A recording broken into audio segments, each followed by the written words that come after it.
Aşağıdaki oğlan saqqallı. Sen vuruşmak istəmirsən. Mən bilirəm onu. Sen vuruşmak istəmirsən. Sen istəmirsən vuruşmak.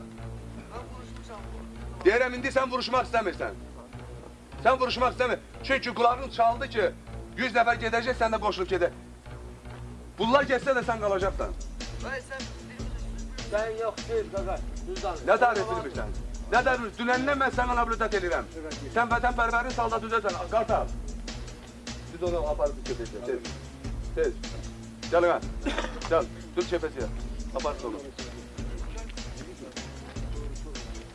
Gel o uşağın içində durursan. Gel bu uşağın durursan.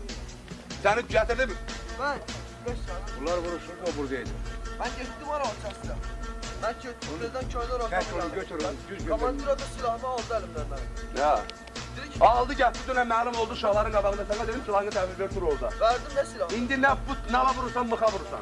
Ya bu uşağı götür, ya bu uşağı götür. Ne dersen vuruşmak istəmirsən. Ben bu uşağı bitirene. Deyirəm sen bu rotanın qədrini bilsiydin, bu rotanı qov gəlməsin əvvəlcə. İndi gəlib o uşaqlardır sənin həm fikirlərin. Niyə tək bıraxsan onları? Kimi tek bırakıram? Ben Niye? tek bırakıram. Apar ha bunu. Apar. Tutkasını da soyundur.